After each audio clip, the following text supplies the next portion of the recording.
Salam alaikum wa rahmatullahi ta'ala wa barakatuh. Alors, dans cette vidéo, je vais essayer de vous expliquer un petit peu ce qui se passe dans le TP de la dispersion de la lumière par un prisme. Alors, la dispersion de la lumière, c'est la décomposition de celle-ci en différentes radiations de longueur d'onde différentes. Alors, le but de ce TP, c'est d'étudier certaines caractéristiques du prisme, telles que l'indice de réfraction et le pouvoir de résolution. Quelques rappels sur le prisme. Alors, le prisme est un milieu réfringent, transparent, homogène, isotrope, limité par deux dioptres plans formant un dièdre. Il est principalement utilisé pour séparer les différentes radiations composant une lumière blanche. Considérons un prisme d'angle au sommet A. Ici, notre A est égal à 60 degrés et d'indice de réfraction petit n, tel que petit n est supérieur à 1 où 1 est l'indice de réfraction de l'air. Et on pose notre prisme dans l'air. On envoie un rayon incident sous un angle d'incidence I. L'angle d'incident à la sortie de la première face, il est dévié avec un angle de réfraction R. Cette déviation ici va servir d'angle d'incidence pour la deuxième face qui va être déviée à la fin pour donner le rayon émergent ou le rayon sortant. Et donc on note la déviation, c'est-à-dire l'angle que fait le faisceau incident avec le faisceau émergent. En utilisant les quatre formules du prisme qui sont déduites à partir de la loi de Descartes, N1 sinus I1 égale à N2 sinus I2, dans notre cas, sinus I égale à N sinus R, sinus I' égale à N sinus R', l'angle A égale à R plus R', et la déviation D égale à I plus I' moins A.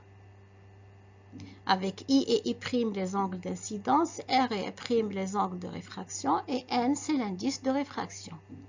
Et D c'est la déviation, c'est-à-dire l'angle que fait le faisceau incident avec le faisceau émergent.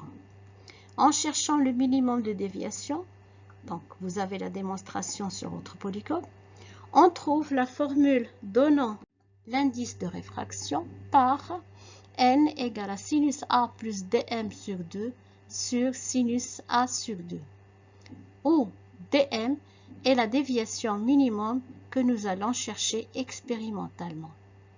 La formule ci-dessous, vous devez savoir faire sa démonstration que vous avez, je le répète, sur votre polycope. Cette étude va se faire à l'aide d'un goniomètre. Je vous montre ici l'image simplifiée d'un goniomètre et l'image réelle de celui-ci. Ici, on a une image simplifiée. Donc là, vous voyez la partie du collimateur. Notre goniomètre, il se compose de trois parties principales. Le collimateur, la plateforme et les lunettes d'observation et de visée. Là, c'est une image réelle du goniomètre. C'est l'appareil que vous avez sur votre table. Alors, les trois parties principales sont une fente, le collimateur à fente, donc il contient une fente réglable. On peut jouer sur l'ouverture, l'ouvrir et la fermer. Vous avez un collimateur K. Vous avez un plateau qui peut tourner autour de l'axe ZZ' et qui est réglable à l'aide en hauteur à l'aide des vis V1, V2 et V3. Ce plateau peut tourner autour de l'axe ZZ' et sur ce plateau, nous avons posé notre prisme à étudier. Troisième partie, eh bien c'est le collimateur, la lunette. Donc une lunette, on obtient une lunette de visée à la sortie et ici en bas une lunette de lecture.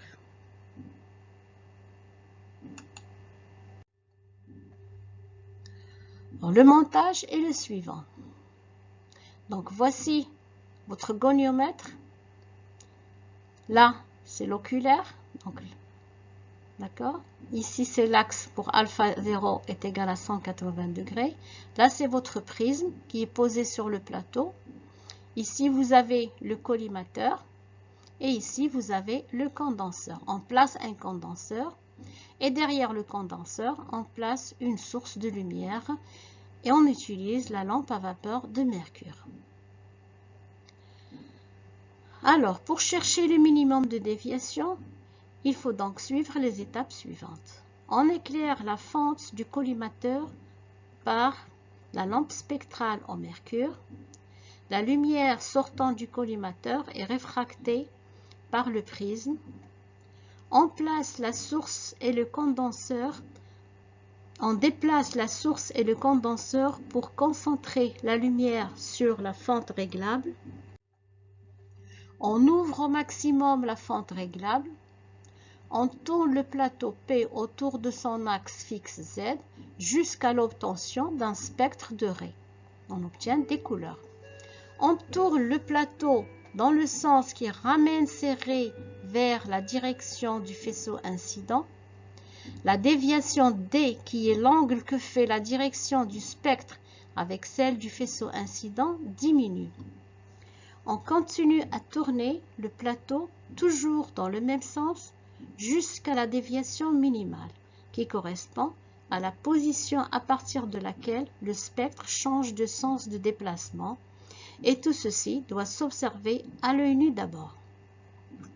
À l'aide de la lunette L, on visualise le spectre, on referme la fente tout en observant le spectre jusqu'à obtenir des raies très fines. La lunette L contient une croix qu'on appelle le réticule. On place le réticule de la lunette L sur le milieu de la raie rouge par exemple, on l'immobilise et à l'aide de la vis V3, on l'immobilise. À l'aide de la lunette de lecture, on note l'angle alpha correspondant à la raie rouge.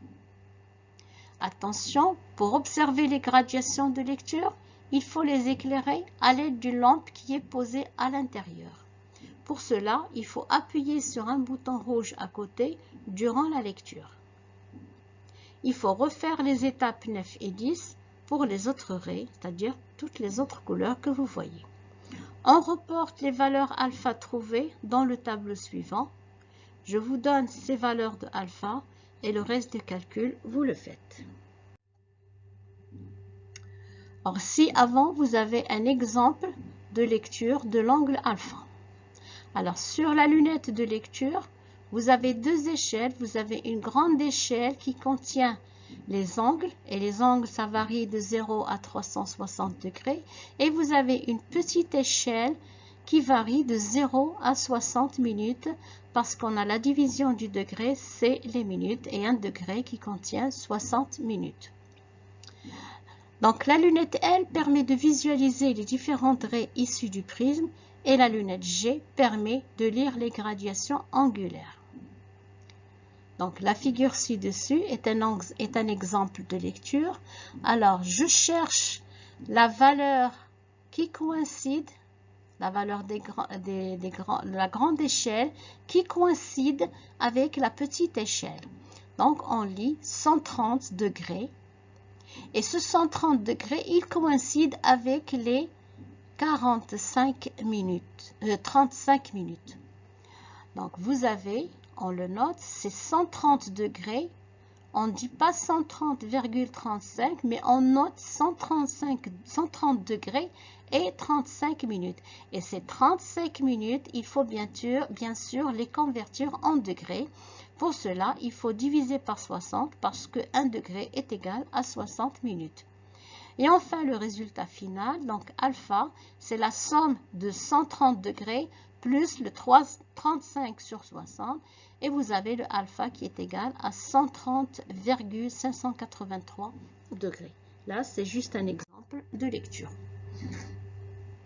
Alors, si j'appelle alpha 0 la direction du faisceau incident, cette direction, elle est égale à 180 degrés. L'angle au sommet A est égal à 60 degrés. E, c'est la base du prisme qui est égale à 30 cm. Les mesures ont donné le résultat suivant. Donc, sur ce tableau, nous avons regroupé dans la première ligne les différentes couleurs du spectre. Dans la deuxième ligne, vous avez leur longueur d'onde en angstrom. Dans la troisième ligne, vous avez les alpha qu'on a mesurés en degrés. Et ici, vous devez calculer dans cette ligne la déviation minimum, c'est-à-dire la valeur absolue de alpha moins alpha 0. Vous calculez la ligne N qui correspond à l'indice de réfraction de chaque couleur, le delta N, le pouvoir de résolution et le 1 sur lambda au carré. On va voir pourquoi.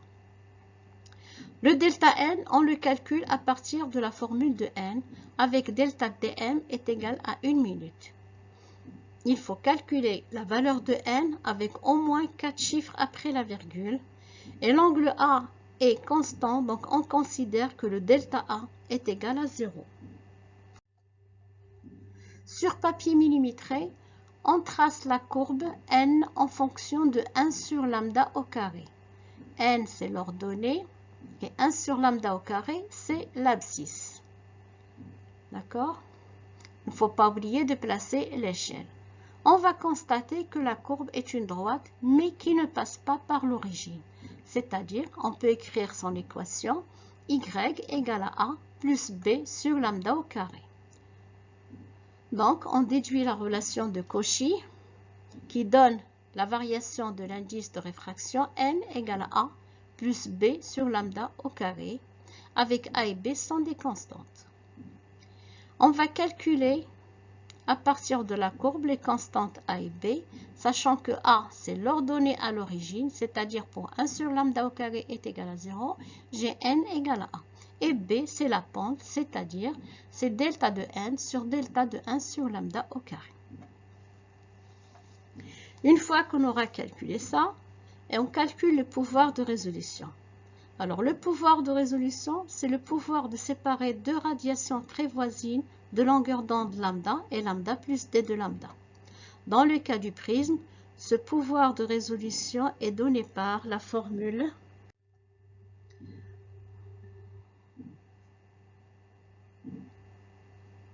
R est égal à E d de n sur d de lambda.